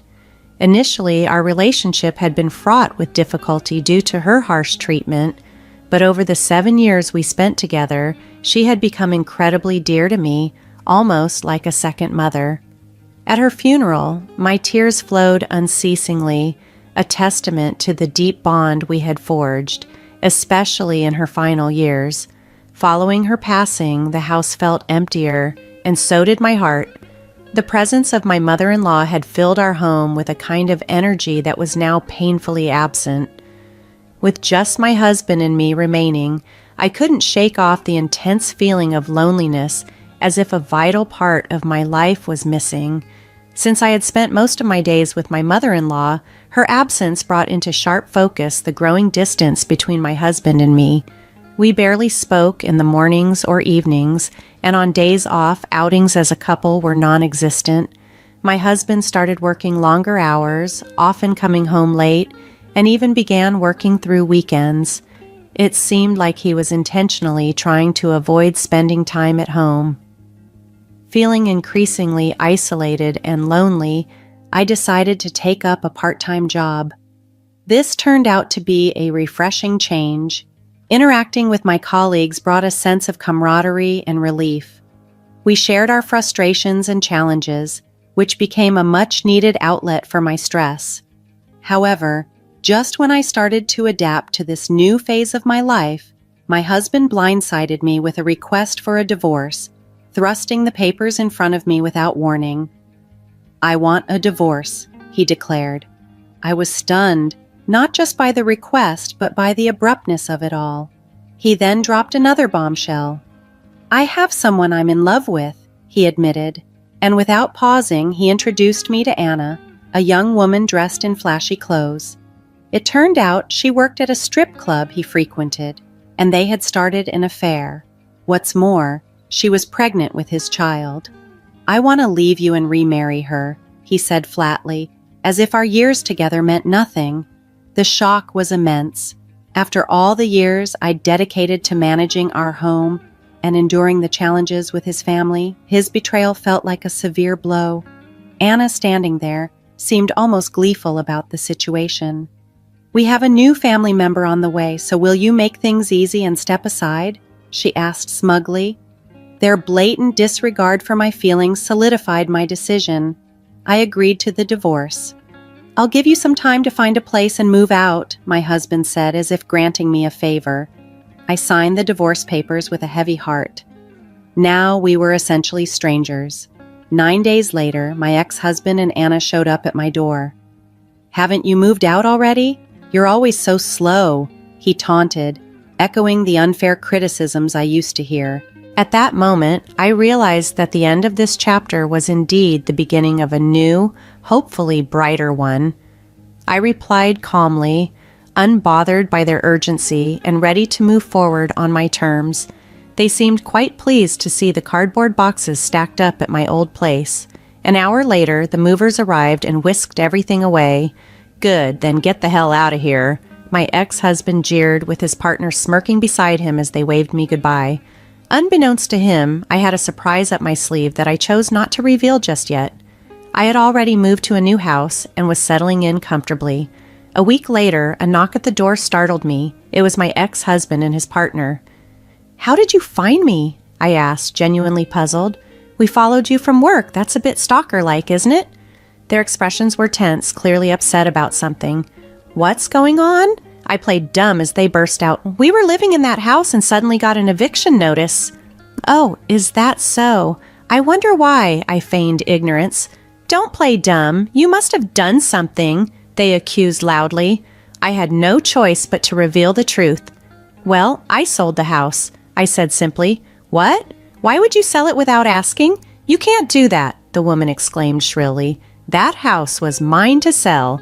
It was given to me by my parents and is in my name," I explained calmly, watching as realization dawned on my ex-husband's face. "So that house won't become our house," he stammered, his plan unraveling. "No, it won't, and I don't know what promises you thought you heard, but the house is no longer available," I maintained a steady tone. Their argument escalated, and I firmly told them, "If you continue this noise, I'll call the police." They left in a hurry, but I wasn't finished. Given the circumstances of our split and the financial strain they'd caused, I decided to press for alimony. I demanded $70,000 from my ex-husband and $45,000 from his partner. Additionally, I revealed that my ex-husband was infertile, a fact we discovered when we were trying to conceive, which he had concealed from his new partner. The turn of events left them reeling as I closed this painful chapter of my life, ready to move forward with a clean slate. When I discovered the results of the fertility test, it was just after my father-in-law had passed away. In the turmoil that followed, I never had the chance to tell my husband about the diagnosis. As time passed, our relationship continued to deteriorate until we had grown completely apart, and I never shared the information with him.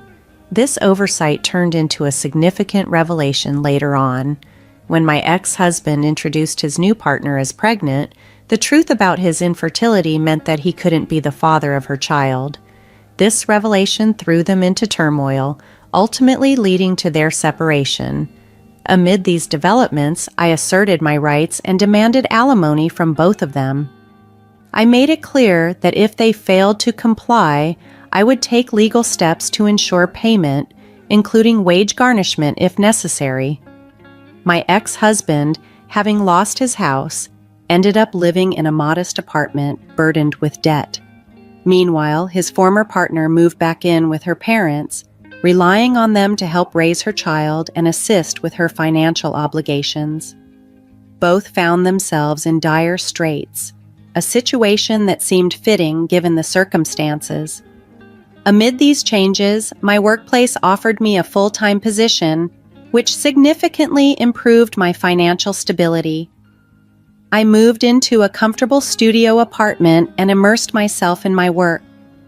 While I'm not rushing into anything new just yet, I'm open to the idea of finding a partner as I continue to focus on my career, feeling stronger and more independent than ever.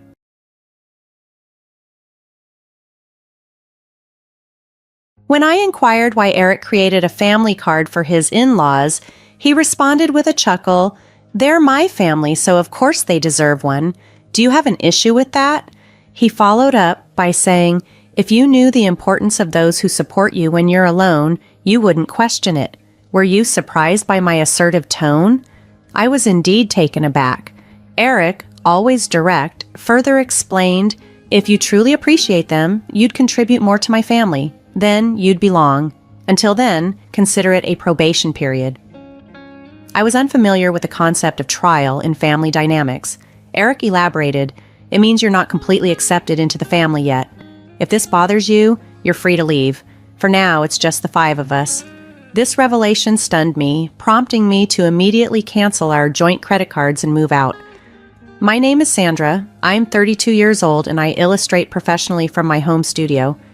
Previously, I worked for a major advertising firm but chose the freelance path about 4 years ago after getting married. I grew up with my grandparents after losing my parents in an accident. For college, I returned to my parents' old neighborhood in the city center where I've lived ever since. I met Eric, my future husband, at a charming Italian restaurant where he worked. The place was known for its great food at reasonable prices, making it a favorite among me and my colleagues. Eric, with his charismatic presence, quickly caught my attention. He had a unique, captivating aura. Even the manager humorously noted that people frequented just to see him. It was hard not to become a fan. Our connection deepened swiftly, and soon everyone regarded us as a couple. Before I knew it, we were married. I don't recall much from that time. It felt like a blur. Despite this, my feelings for Eric were genuine, and I was thrilled about our union. Leaving my corporate job amicably, I embraced freelancing, which Eric supported as he continued his restaurant work. Opting for a simple life, we skipped a lavish wedding and just signed the marriage papers. Our families met briefly, which was sufficient for us. With Eric at work and me managing household duties alongside my freelance projects, our routines were erratic, yet we ensured to share meals when possible. It was a modest but content life. A year into our marriage, Eric mentioned his family planned to visit. Excited, I eagerly anticipated bonding with them, especially given my admiration for Eric's large family and my early loss of my parents. When Eric's family arrived at our home, 5 of them in total, I was taken aback by their forwardness. His elder sister, who is 36 and works at a local store, was particularly bold. "Hey, which room's mine?" she demanded as soon as she entered, a stark contrast to the polite demeanor I remembered from our previous meetings. Alongside her was Eric's younger sister, 20, who remained as reserved as she had been during our first encounter, hardly uttering a word. Following the elder sister's brisk lead, I showed them to the guest room and Eric's parents to my parents' old room, which had a Japanese style I thought they might appreciate. Once settled, his sister made a bold declaration. "Well, since we're all under the same roof now, you better start treating our family right." Her words puzzled me, and when I looked to Eric for an explanation, he chuckled mysteriously. It was then he revealed they had given up their previous home and moved in here permanently, without prior discussion. "Sorry, our family home had to be vacated suddenly, and they had nowhere else to go," he explained. I wished he had informed me sooner. I had assumed their stay was only temporary. From the moment they moved in, Eric's family showed no restraint. All 4 of them expected me to manage everything while they did nothing but issue commands and complaints. They made no effort to find jobs or a place of their own. When I inquired about their employment status, I received yet another shock. "Oh, I quit that awful job at the supermarket," his sister confessed. Although she was employed before, it had only been part-time, a fact I had misunderstood given her age. She admitted she hadn't held a steady job since high school. Eric's parents also had part-time jobs they abandoned before moving in, and his other sister, claiming to be a student, was unemployed. "Why should I work when I'm part of a well-off family now?" she reasoned arrogantly. When I pressed her on whom she meant by a well-off family, I got a startling response. "You, obviously. You received a hefty settlement and insurance payout after your parents' accident, and you don't even have a mortgage on this place. You can live comfortably without having to work," she remarked with a laugh. I expressed my concerns to Eric upon his return, but he reacted angrily, a side of him I had never seen before. "Everyone's exhausted from being suddenly uprooted. Give them some time to recuperate, or do you want to kick out my family, Sandra?" he challenged. I was stunned into silence. Then his tone softened. "I'm sorry for yelling. It's been a tough day for me, too. Can you please try to be a bit more understanding?" Looking back, Eric was skilled at manipulating situations with a mix of kindness and severity, but in that moment, I failed to see it. I agreed to endure a bit longer. The situation with Eric's family soon became more oppressive. They treated me like a servant and demanded money for outings under the guise of needing cash for job hunting, a claim I suspected was untrue. Pointing this out would only lead to hours of blame being laid on me by the entire family. Sharing my concerns with Eric didn't resolve anything. Everyone's feeling frustrated about not finding jobs. Just bear with it a little longer. I'll talk with them, he would say, trying to smooth things over. As time went by, I gradually lost hope that speaking up would change anything. Nonetheless, the incessant requests for money from Eric's family slowly tapered off. I suspect Eric might have finally talked to them because the issue seemed to subside on its own. Yet, the money I had provided earlier was, predictably, never returned. 3 months into this ordeal, I stumbled upon a distressing discovery. Our credit card bill was unusually high. Worried about potential fraud, I checked the statement immediately and found that all the charges were made on family credit cards. These expenses spanned a variety of items: food, drinks, books, games, and even luxury brand items. To my dismay, the statement showed that 5 different family credit cards were in use, all under my name. Eric had been the one managing these cards. He had persuaded me by saying it would be simpler for me to handle them and asked, "Can I just leave this to you?" Unbeknownst to me, extra cards had been issued without my consent. It became clear why Eric had ceased asking for cash. They had switched to using credit cards for their purchases and cash withdrawals. When I confronted Eric about why he had issued family cards for his in-laws without my approval, he nonchalantly replied, "Well, you complain when they say they're broke, so what else could I do? Plus, you know who supported you when you were alone, right? Can you speak like that to the important family of your benefactor?" His bold and dismissive tone shocked me. It wasn't like anything I'd heard from him before. He added, "If you're thankful, you should do more for my family. Then I'll accept you as part of the family too. Until then, think of it like you're still on a trial period." I had never heard of a trial period in marriage before. Seeing my stunned silence, Eric pressed on, "This means you're not officially part of the family yet. If you're not okay with that, you're free to leave any time. Right now, it's just the 5 of us in our family, unless freeloaders leave," he concluded.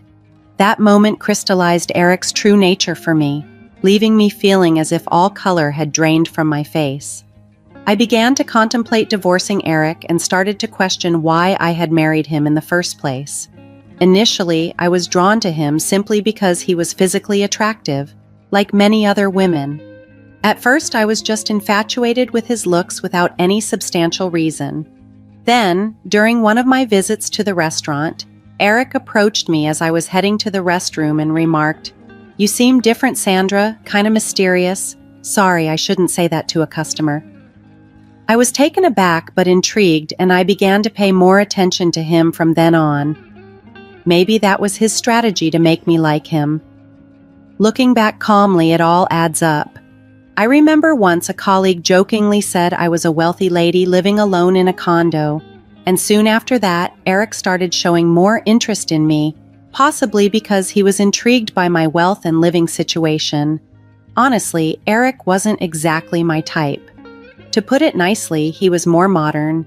If I'm being blunt, he seemed a bit superficial. I preferred mature men who spoke softly and seriously. Yet somehow I ended up falling for Eric, a typical handsome guy who could easily charm a woman, especially someone like me who was new to the working world and not accustomed to such attention. Reflecting on all this now left me feeling frustrated and ashamed.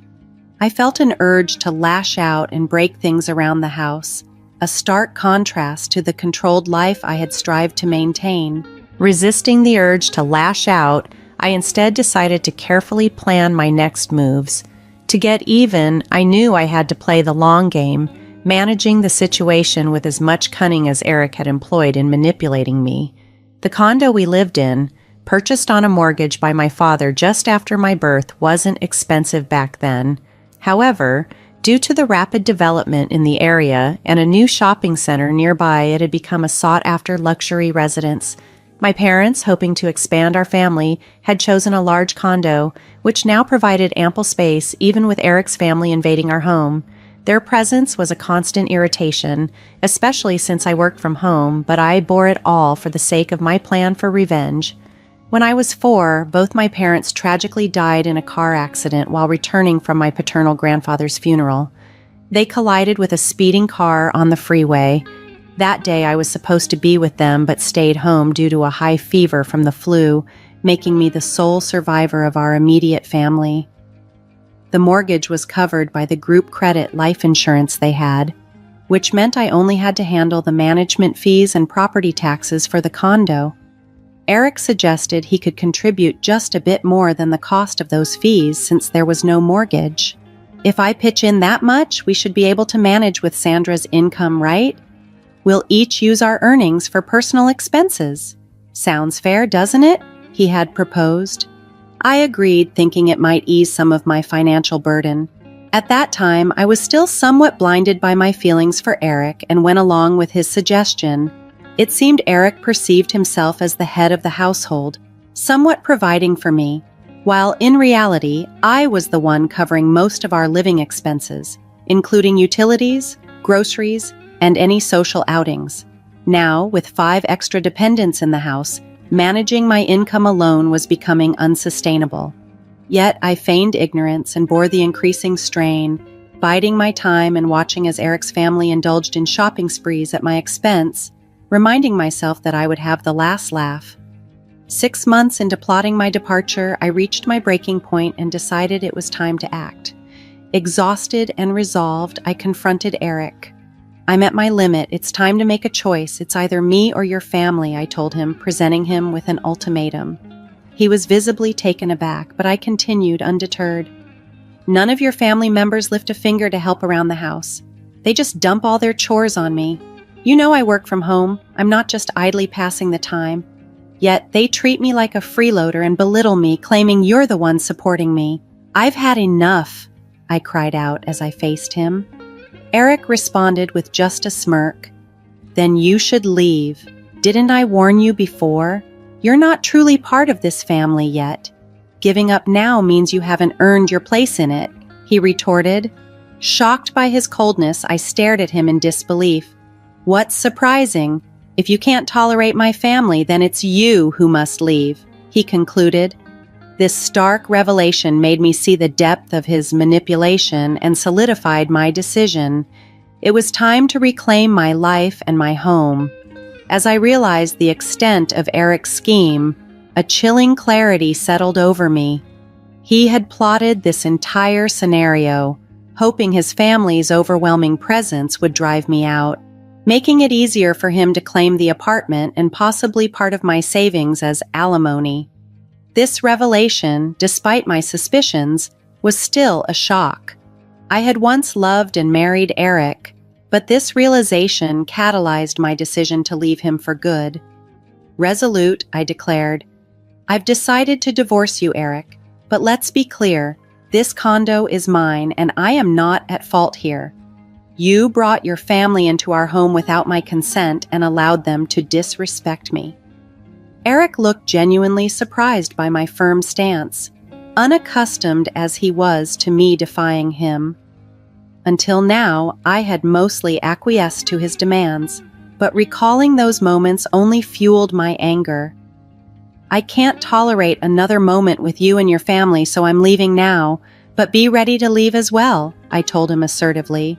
Eric, flustered, retorted, This is ridiculous. This is our home. We're not going anywhere. Ever heard of tenant rights? You can't just evict us from our own home. Ignoring his protests, I left the apartment and sought refuge at my grandparents' house. I shared everything with them and asked for shelter until the situation was resolved. They were appalled by what I had endured and scolded me for not coming to them sooner. With tears and concern, they embraced me. I'm sorry, Grandma and Grandpa. I know I worried you, but I'll be all right now, I reassured them, forcing a smile through my tears. The day after I left, Eric contacted me, perplexed. What's all this about? What mail are you talking about? He asked, referring to the certified letter from my lawyer. I was impressed by the swift action of my legal team. I'm not paying any alimony and I'm not leaving the condo, Eric insisted, oblivious to his lack of legal standing. The condo was jointly owned since we were married. If that's your stance, then compensate me for half its value to buy out my share, he demanded, making an absurd claim. Please communicate through my lawyer from now on, I stated firmly, ending the call. I expected he might try to reach me again, but I had no desire to continue the conversation. True to my expectations, Eric called again the next morning, repeating his previous questions with no new tact. What mail are you referring to? The cards aren't working. What did you do? He pressed. What I did was cancel it. That card belonged to me and you were merely an authorized user, I explained. Before leaving, I had transferred all the accounts linked to that card to another one and terminated the original. Naturally, the family cards would cease to function once mine was canceled. You covered the management fees and property taxes for the first 5 months only. It's not substantial, but I can deduct that from the alimony if you prefer, I mocked him, turning his logic against him. This confrontation marked the beginning of a new chapter for me. One where I would no longer be manipulated or burdened by Eric and his scheming family. I was determined to reclaim my life and my home. The muted shouting coming from Eric over the phone was no surprise. He had managed to pay the agreed amount only for the first 5 months, after which he started making various excuses related to work and other personal issues, always finding reasons to delay the payments before stopping them altogether. If he had forgotten about these commitments and assumed they were still being handled, it was quite an oversight. But frankly, his lapses no longer mattered to me, as I was determined to cut ties completely. That's the situation, so please reimburse your share of the living expenses I've been covering, I firmly stated. I had kept meticulous records of our household expenditures, which I planned to use as evidence to fairly divide our assets. It's marital property, he argued.